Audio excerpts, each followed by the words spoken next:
heading to Missouri tomorrow. SEC teams this week, I think we're 1-6 on the road. The only win being Tennessee over Vanderbilt. So a big challenge for us on the road. Big kid Tillman inside is really, really good. You know, when he gets going for them, they're a totally different team. They play inside out. Guys to point guard, good player, can really shoot it. The wings, very, very good shooters. You know, they lead the league in three-point percentage, so we're going to do a good job.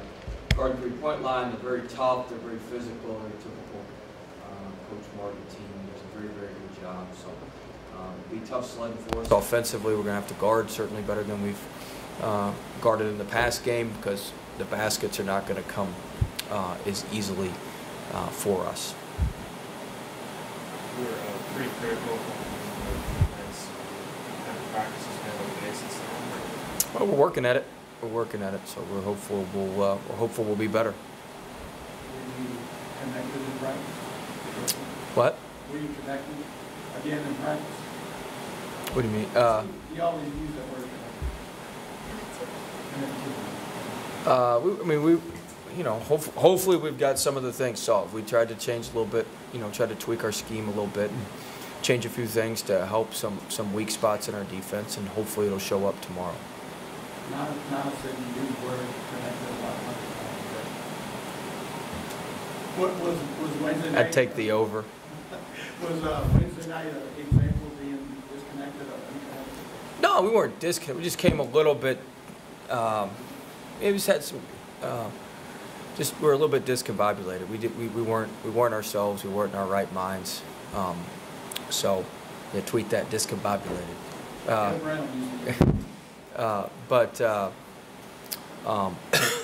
You know, we're a little bit out of whack.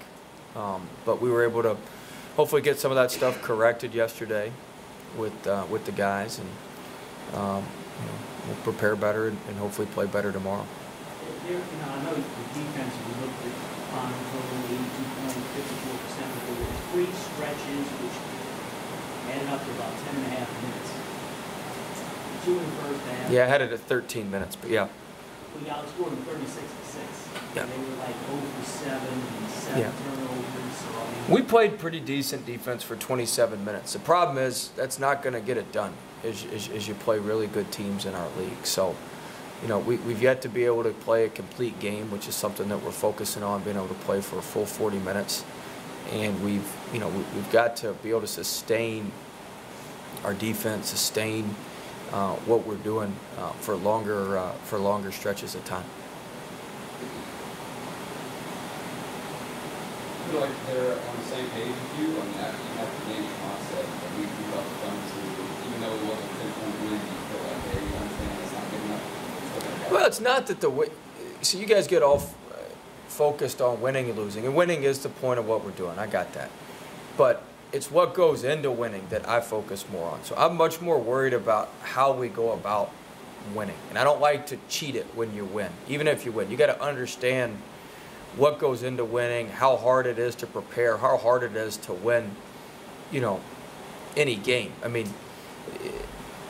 you know, so I focus more on the ingredients that go into to how you make the meal. Everybody just wants the meal served and the meal to taste good and everything to go well. So I'm working at all that other stuff, and that's the stuff I want to get corrected, because we didn't have the right ingredients going into the game, and it showed. You know, the food was burnt, and so, you know, I'm focused more on all that stuff, the process that goes into what it takes to win. And then if you put the right stuff in, the win will be the output. That'll come out. But you got to have the right stuff going in the input. And so that's where my frustration was and focus was. And those guys knew that. You know when you don't put the right stuff, you know when you don't put the right stuff in. You go to the gas pump and you put diesel in, you know you didn't put the right stuff in your car. Unless you got a truck, it takes diesel, you know? I mean, so, like, you know that. And, yeah, maybe you can drive around a few miles on it and you hope you can get to the next station where you can change it back out or whatnot, but you know that's not a good way to go, and it's not going to be good long term for you. And so that's where we are. I know I've used all sorts of meandering different things here. I've been all over the place, but you follow what I'm saying? You guys get the point? Huh? It's called mixing the, Oh, thanks. the mixed gas.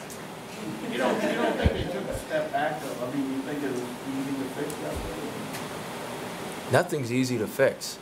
You know, I mean, no, we got some issues we got to get fixed. Not necessarily team. I'm saying basketball wise, we got some issues that we've got to get corrected, and nothing's easy to.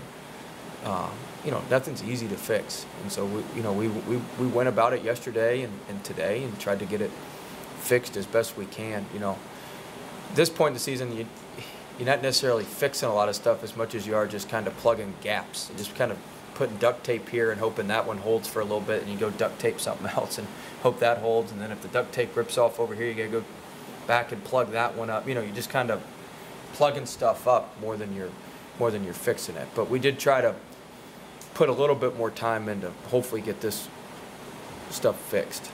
Shimon said he was going to go back and watch the film, of course, and see kind of where the zero turnovers came from. I guess how he was able to do that. What did you see? Well, he made simple plays. He made good plays. You know, his passing angles were very, very good. He passed it from the right angles, and he was just in sync, and thought he made great decisions. From a program standpoint, would you like this to be the last weekend that you're only not in the SEC Big 12 challenge? I mean, I know Well, yeah, I mean, you're in the bottom four if you're not in it. Yeah, we'd like to not go back to the bottom four. I mean, does that bother you as a competitor that if you're 10 conference teams are playing big stage and you have important conference games, it's not the same? I'm worried about beating Missouri. It is the same. We got to beat Missouri. I mean, it's an SEC game. I mean, we have to beat Missouri. Now, in the sense that I do agree with what the SEC's done, it's tough to just, I know everybody wants to just plug teams in every year, but there's home and away balance. There's all sorts of scheduling stuff that you could end up playing a bunch of road games. There's all sorts of scheduling stuff. The SEC's going to announce something, I think, that'll help the other four. They're going to change some stuff up. But, I mean, certainly we'd like to be playing, you know, this weekend at that, but we weren't good enough to play in it. So we're going to play Missouri, and, you know, Missouri's a good team, and it's a big SEC game. I don't think the teams playing in the SEC Big 12 Challenge are just going to say, oh, well, we just don't worry about the two SEC games that will be played this weekend. We're just worried about the challenge. And we know everybody, I mean, at the end of the day, tomorrow night at, 11 o'clock, the standings are going to be different for four teams and in the SEC, and then everybody's playing it out from there.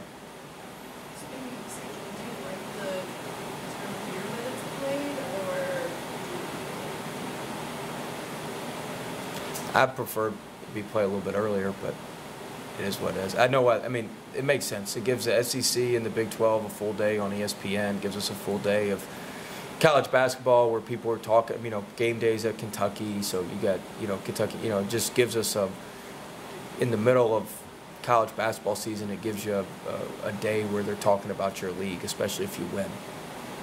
How much of an influence do you put on shot distribution? It seems like you guys are scoring from kind of a lot of different places on the floor and thinking a lot of different places. I mean, we emphasize we want the ball to move, we want the ball to find the open guy, and we work on that quite a bit. We got unselfish guys, so that helps. Let's talk about the schedule a little bit. The next couple of games, of course, are next teams that you are more winnable. How much confidence do you think this next stretch of games is? Well, SEC teams are 1-6 on the road this week, and that #1 team in the country barely beat the last place team in our league in overtime, in what was also like a virtual home game now. I mean, Nashville is like I grew up there. 75% Tennessee fans. I may be going underselling now. 75, 80%. I mean, you went to Vandy. What is it? I mean, 80-20 Tennessee to Vanderbilt fans there. I mean, so I mean, they want to. I mean, it's tough. There's no easy road game in our league, and that's what I mean. There's not an easy one in our league, and this is going to be a battle on Saturday, and then we'll have to battle up again on Wednesday at A&M, right? Tuesday or Wednesday? Wednesday at A&M. But I mean, we don't look at it like that. We can't. I mean, we got to worry about everything we got to prepare the right way to give ourselves a chance to play well against Missouri. That's all that matters. middle of your SEC schedule like you are, how do you go about fixing those defensive issues that you were talking about? Well, we just spend a little bit more time and practice on it than we typically do. You know, we've had to add a couple extra of. We added a couple extra segments yesterday. You know, we did a little extra segment yesterday in practice on two different areas I think we need to shore up. So you just gotta, you know. But when you do that, you're cutting from something else because we're trying to keep. You know, we got to keep fresh legs, clear minds. You know, so we gotta keep them fresh. So you gotta. It's a give and take when you do that. But we tried to add a couple segments to get a few things corrected. What did you see out of Cabell when you turned the film, just kind of weirding things? I guess you didn't see as many things against Georgia. Yeah, well, he got the foul early, and when he got the foul, he wasn't as aggressive. He was playing the rest of the half, kind of not to pick up the second foul, and by doing that, he didn't play as well. He didn't play his game, so he knows we went to dinner last night, so he knows we talked it through. He's good. Not at G.